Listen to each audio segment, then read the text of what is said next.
प्रिय क्रांती मित्र हो, जय भीम, जय अशोक, जय संविधान, जय भारत।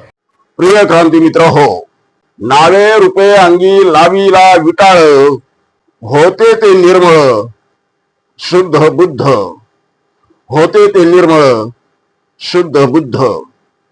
संत तुकोबांची ही गाथा हा अभंग प्रसिद्ध आहे आणि सध्या पंढरीची वारी सुरू आहे।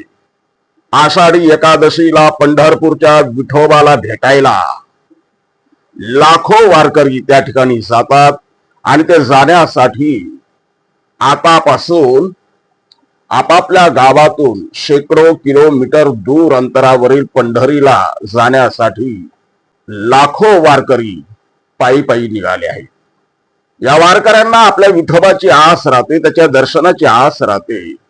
अर्थात एक पांडुरंग, त्याला विठोबा म्हणा, पांडुरंग म्हणा, हा दुसरा तिसरा कोणीही नसून ते तथागत बुद्ध आहेत असा अनेकांचा दावा आहे।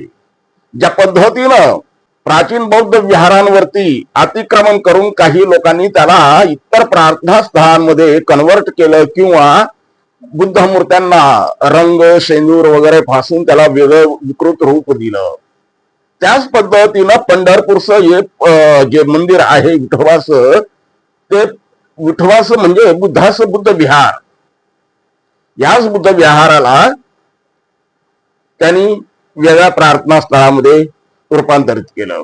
असं तो भाग आजच्या व्हिडिओचा आपला भाग नाहीये। मतांतर अनेकांचे आहे। कोणी विठ्ठलालाच बुद्ध मानतात, कोणी पंढरपूरच्या मंदिरालाच बुद्ध विहार मानतात, तर कोणी त्या गोष्टीचं खंडनही करतात। तेव्हा सध्या आपला हा व्हिडिओचा तो भाग नाहीये।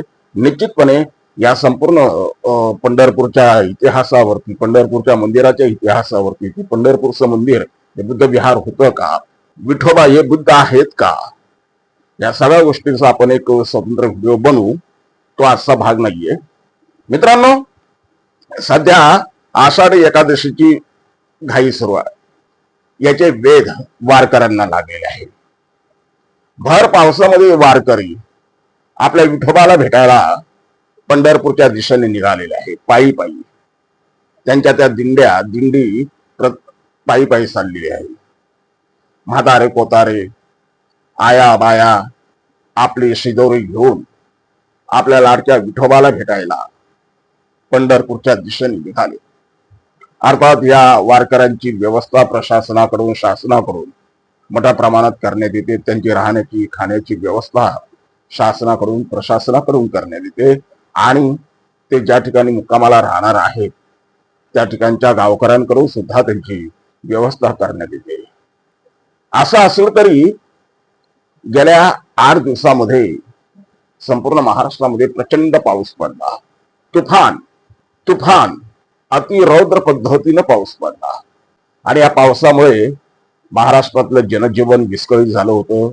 तसं ते पंढरपूरच्या वारकऱ्यांवरती सुद्धा त्या पावसाचा परिणाम झाला, प्रभाव पडला आणि त्यांच्या मार्गात अनेक अडथळे आले। आळंदीमध्ये इंद्रायणीच्या काठावर ही वारी आलेली असताना आळंदीमधील 4 पूल हे पाण्याखाली गेले, पूर आलेला, पाण्याखाली गेलेले, मार्ग बंद झालेले। अशा वेळेला शासन प्रशासनाची संपूर्ण व्यवस्था ही कोलमडून पडली, शासनाची संपूर्ण व्यवस्था कोलमडून पडली। वारकऱ्यांना आधार कोण देणार, त्यांची राहण्याची खाण्याची पिण्याची व्यवस्था कोण करणार। मित्रांनो, अशा वेळी, संकटाच्या वेळी पुन्हा एकदा बुद्ध धावून आले, होय, बौद्ध अनुयायी धावून आले आणि या बौद्ध अनुयायांनी आपल्या बुद्ध विहारामध्ये या वारकऱ्यांची राहण्याची, झोपण्याची, त्यांची खाण्यापिण्याची व्यवस्था केली। त्यांच्या नाश्त्या पाण्यापासून तर त्यांच्या भोजनापर्यंत, त्यांच्या आंघोळीपासून तर त्यांना अंगाखाली टाकायला कपडे, म्हणजे ज्याला गोधडी आपण म्हणतो, त्या गोधडी सहित अंगावरती घेण्यासाठी चादर, कंबळ, जे काही रजाई वगैरे जे काय आहे ते त्यांना तिथे पुरवण्यात आले।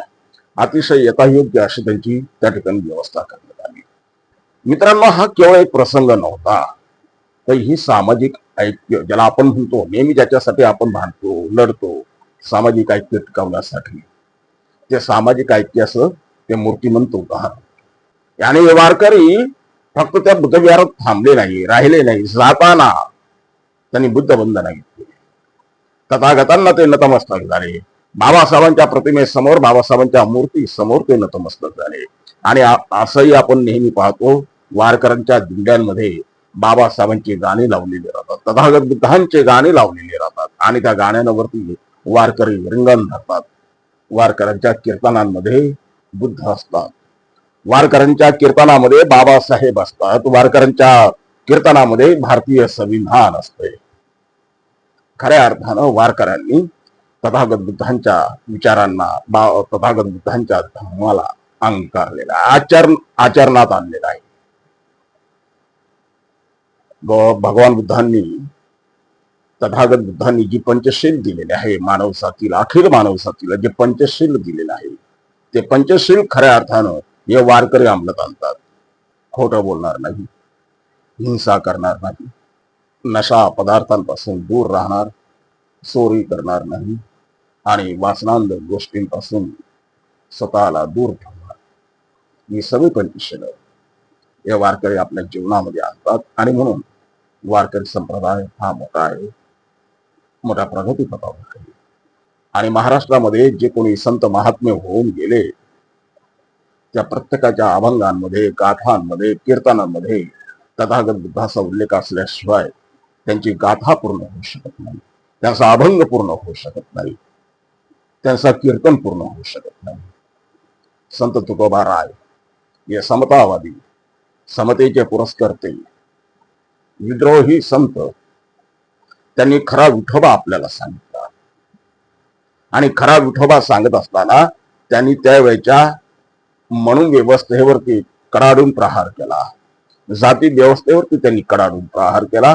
आणि हा प्रहार करताना त्यांनी नेमकं आपल्याला तेच सांगितलं, नावे रुपये अंगी लाविला विटाळ, नावे रुपये अंगी लाविला विटाळ, होते ते निर्मळ शुद्ध बुद्ध, होते ते निर्मळ शुद्ध बुद्ध. जय भीम. क्रांती मित्र हो, भीम पॅंथर हे आपल्या हक्काच्या यूट्यूब चॅनलला कृपया सबस्क्राईब करून आम्हाला विषमतावादी शक्तींच्या विरोधात लढण्यासाठी बळ द्या, शक्ती द्या, ऊर्जा द्या. कमेंट करा, लाईक करा, शेअर करा.